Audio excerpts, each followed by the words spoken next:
Myles just defensively taking on someone like Pulikitis and just what he can do on the ball. What was your focus, and how were you able to kind of slow him down, especially in the second half? I think our focus was just making him make tough shots. Obviously, we knew he was going to take them, so I think it was just a matter of, just making it as tough as we can on him and just sticking to our fundamentals and not letting him, trick us and getting back doors and just the little stuff. So I think that was really key, and just locking in and concentrating on him.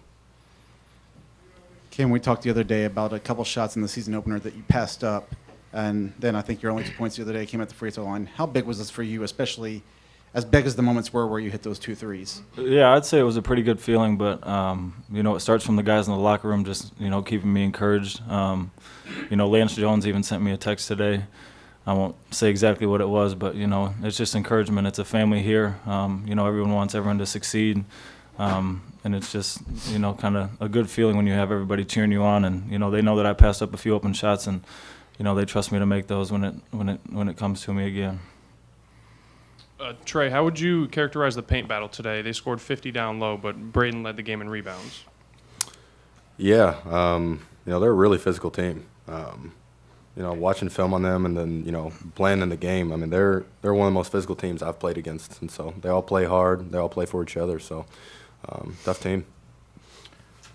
Trey, can you just speak to the spark you got from these two? I think they take 8 shots between them. They get 20-some points or whatever it is. But the defense, the rebounding, and the energy and things like that really matter too, right? Yeah, no, they're big time. Obviously, we know they're big-time players. But to come in and, play just as hard and give as much energy as they've been able to give us is just so much big time. Myles being able to guard, Cam being able to come in, hit some great 3-point shots. We don't win without them. Cam, how much do you need that encouragement?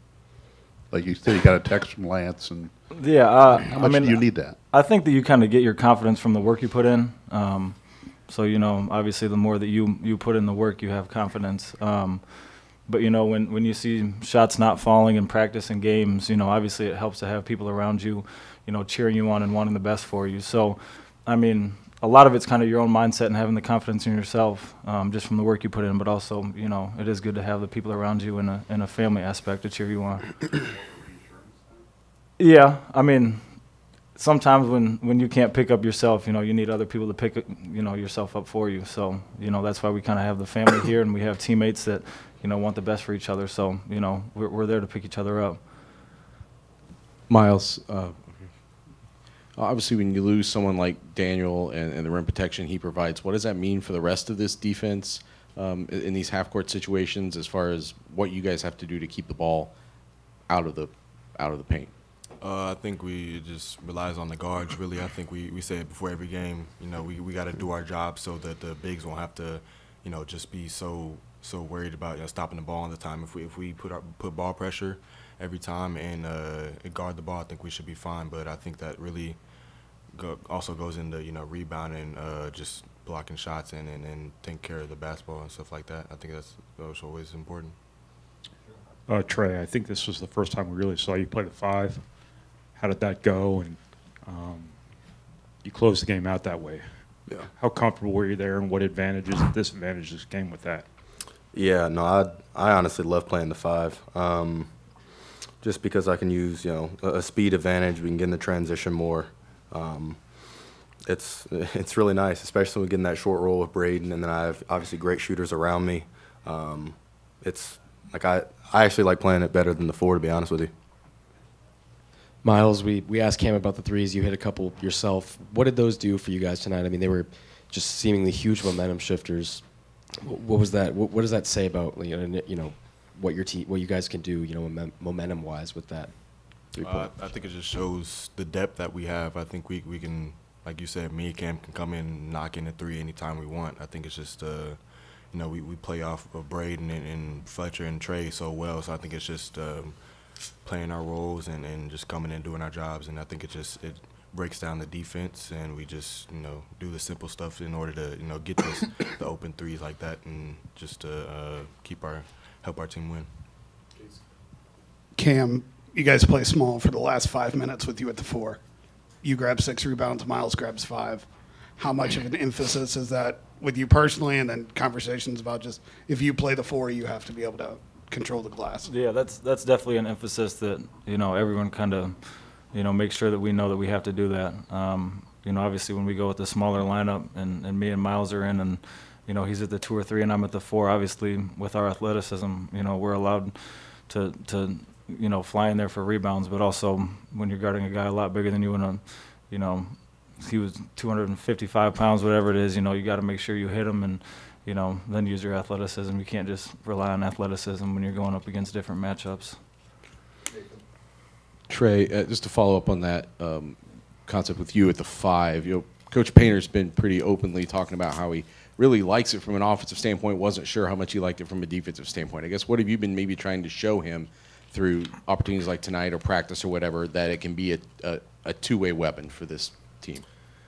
Yeah. I think his concern is right, but I think we'll just be so much better offensively that I think it overdoes it. Obviously, we're used to playing a 7-footer as our 5, but I think when you can get obviously Cam, that's a bigger guard in as the 4, I don't think we give that much off. Then we can switch 5 ways. We can do so many different ball screen defenses that I think we can get away with it. And so I'm slowly trying to convince him. We'll see if he changes. Trey, what is the concern level with points in the paint by the opposition? A&M Corpus Christi had over 50 tonight. You're going to get into the meat of the non-conference schedule here over the next couple games. Just what is that? What is the concern level about keeping guys out of the paint? I think it's a huge concern, to be honest with you. I think that that's what, especially with the bigs, us in ball screen coverage, making sure that we don't leave too early and get back to our guy. That's something that coach has been honest about. But when you let good teams get to the paint, they're going to score. They're going to collapse the defense, kick out for threes, or they're going to shoot layups the whole game. And so you can't beat big time teams with whether they score 50 in the paint.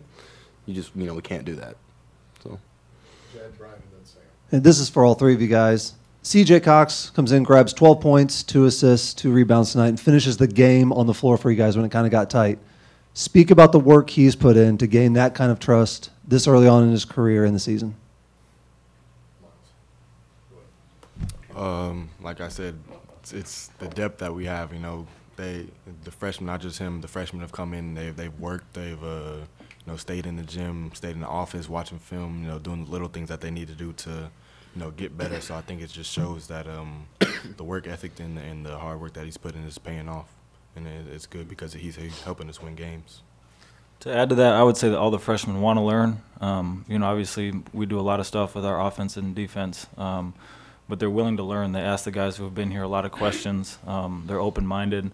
They ask, why we do things a certain way, why does it work? So I think when you have a group that's willing to learn, a lot of the times they're going to be pretty successful, whether it's their first year, like all these guys have been, or it's, later down the road.